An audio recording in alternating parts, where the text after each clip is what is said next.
साथियों, स्वागत है आप सभी का एक बार फिर से मेरे चैनल पर। तो जैसा कि अब बहुत ही कम टाइम बचे हैं आपके डीबीटी जेआरएफ के एग्ज़ाम में और इस समय जो आप फ़ील कर रहे हैं, जो आपको एंग्ज़ायटी हो रही होगी, जो नर्वसनेस हो रहा होगा, पहली बात तो उसको बहुत ध्यान से समझ लीजिए कि वो बहुत कॉमन है, वो जेन्युइन है। कोई अनूठा चीज़ आपके साथ नहीं हो रहा है, वो हर व्यक्ति के साथ होता है जब वो एग्ज़ाम देने के लिए जाता है।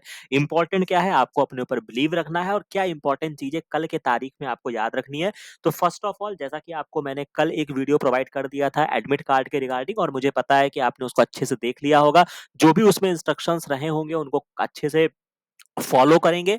उसके अलावा आपको एक वीडियो मैंने स्ट्रैटेजी का भी प्रोवाइड करा दिया है ताकि आप उसको देख लीजिए ताकि कल के डेट में आपको कैसे क्वेश्चन सॉल्व करने हैं वो आपको पता चल जाएगा। बाकी अभी मैं पर्टिकुलर आपको क्या इंपॉर्टेंट टिप्स देना चाहता हूँ, कुछ इंपॉर्टेंट बातें हैं जो आपके साथ मुझे साझा करनी है, तो उसको बहुत शॉर्ट में बहुत जल्दी से समझ लीजिए।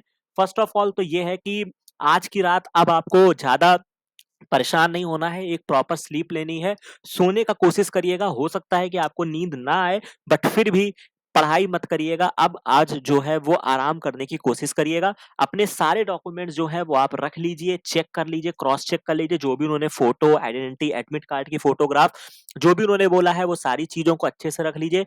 एग्ज़ामिनेशन सेंटर जो है वो आपको टाइम से पहुँचना है, जितना भी रिपोर्टिंग टाइम दिया गया है उसी के आस-पास पहुँचिएगा। बहुत ज़्यादा वहाँ पे एक्सपेरिमेंट करने की ज़रूरत नहीं है, टाइम से मार्जिन लेके निकलिएगा।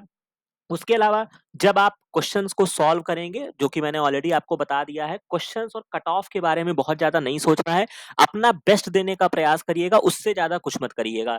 किसी भी क्वेश्चन पे बहुत ज़्यादा स्टक नहीं होना है, भले ही वो चीज़ें आपकी कोर हो, सपोज़ दैट अगर आप जूलॉजी बैकग्राउंड के हैं और कोई एक क्वेश्चन आपको ऐसा दिखा कि फाइलम का क्वेश्चन मिल गया। अब आप अपने ईगो पे ले रहे हैं कि यार मैं तो एमएससी जूलॉजी वाला हूँ, मेरे से क्यों नहीं लग रहा है? तो ये सब गलती नहीं करना है।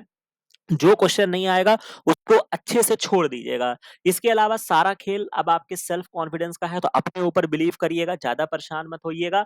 इसके अलावा जो अभी आपको करने हैं, अगर आप कल सुबह जब उठेंगे तो आपको केवल रिकॉल करने हैं जो भी आपने फॉर्मूला पढ़े हैं, ठीक है? या इसके अलावा कोई बायोलॉजी में फैक्ट्स हैं, कोई डेटा है, कोई एनसीईआरटी है, उन सारी चीज़ों को आप रिकॉल करिएगा, साइंटिस्ट का नेम या कुछ भी जो एक चार्ट्स वगैरह होते हैं, बस आप उनको देखिएगा और सुबह जो है वो ऐसा भी नहीं है कि आप एग्जामिनेशन हॉल में खाली पेट चले जाइएगा, ठीक-ठाक ब्रेकफ़ास्ट कीजिएगा, डिसेंट लंच भी करके जाइएगा, 11-12 के आस-पास आप निकल जाइएगा। तो बहुत ज़्यादा नहीं, कोई ज़्यादा जंक फूड नहीं खाना है, बस थोड़ा-बहुत दाल-चावल अगर हो सकेगा तो ज़रूर खा लीजिएगा, ठीक है? और पानी की बॉटल, चूँकि अगर गर्मी जो कि कुछ एरिया में बहुत ज़्यादा हो रही है, ख़ास तौर से अगर मैं यूपी की बात करता हूँ, तो जो भी बच्चे हैं अपने एरिया के अकॉर्डिंग पानी की बॉटल और ग्लूकॉन-डी ज़रूर अपने साथ लेके जाइएगा और टाइम से एग्जामिनेशन सेंटर में पहुँचिएगा। और दूसरी इम्पोर्टेंट चीज़, अब पढ़ना ज़्यादा नहीं है बेटा, ठीक है? कोई कितना भी कह दे या किसी को भी आपको लगता है कि पेपर इस पीडीएफ से आएगा, उस पीडीएफ से आएगा, इस नोट से आएगा, उस नोट से आएगा, मैं आपको साफ शब्दों में बोल रहा हूँ, पेपर अब कहीं से नहीं आएगा, पेपर आपके ब्रेन से आएगा,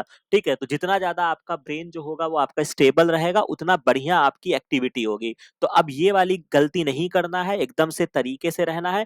बाकी एग्ज़ामिनेशन हॉल में जब आप पहुँचेंगे बेटा, तो आपको एक चीज़ ज़रूर ध्यान रखनी है, एग्ज़ामिनेशन हॉल में पहुँचने के बाद अगर वहाँ पे आपको अपने यार दोस्त दिखते हैं, तो उनसे बातें कम करनी है या हो सकता है वहाँ पे पहुँचे आप देखेंगे बहुत सारे स्टूडेंट्स ऐसे होंगे जो बहुत सारी किताबें लेके पढ़ रहे होंगे, लेकिन आपको घबराना नहीं है, ठीक है? बस मैं ये ज़रूर कहूँगा कि अगर आपने कोई अपनी एक शॉर्ट नोट्स बनाई होगी, ठीक है?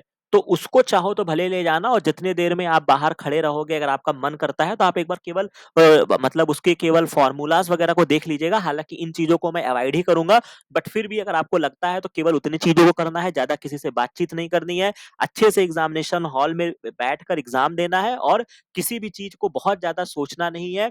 जब आप कोई वहाँ पे इंटरव्यू देने नहीं जा रहे हैं, जब आप वहाँ पे क्वेश्चन पेपर आपके सामने ओपन होगा, तो ऑटोमेटिक आपका ब्रेन काम करेगा और आपको ऑप्शन वहाँ पे समझ में आएगा अगर आपने उन टॉपिक्स को पढ़ा होगा, ठीक है? तो मुझे लगता है कि यहाँ तक जो है वो ठीक है, बाकी अपना बेस्ट देना है, ज़्यादा सोचना नहीं है और एक जो आपके लिए एक मोटिवेशन लाइन मैंने यहाँ पे लगाई है कि आगे क्या होता है, क्या नहीं होता है और अपने ऊपर बिलीव करना है। जैसा कि ये बहुत ही सुंदर पंक्ति है कि वर्षों तक वन में घूम-घूम, बाधा विघ्नों को चूम-चूम, सह धूप घाम पानी पत्थर, पांडव आए कुछ और निखर। तो यानी कि अब आप कुछ और निखर कर आए हैं, आपने जो इतनी प्रिपरेशन की है, इसमें एक बहुत लंबी जर्नी आपने तय की है हमारे साथ, हमने खुद मैंने आपको मेहनत करते हुए देखा है, तो बिलीव करिए अपने ऊपर, हमारे ऊपर और ईश्वर के ऊपर भी भरोसा करिए, जो होगा सब बढ़िया होगा। और उसके अलावा जब आप एग्ज़ाम दे देंगे तो आप यही कहेंगे, सौभाग्य न सब दिन सोता है, देखें आगे क्या होता है। तो बस इसी पंक्ति के साथ जो भी आपको मोटिवेशनल चीज़ें लगती हैं, उनके बारे में ख़्याल करिए, उनको सोचिए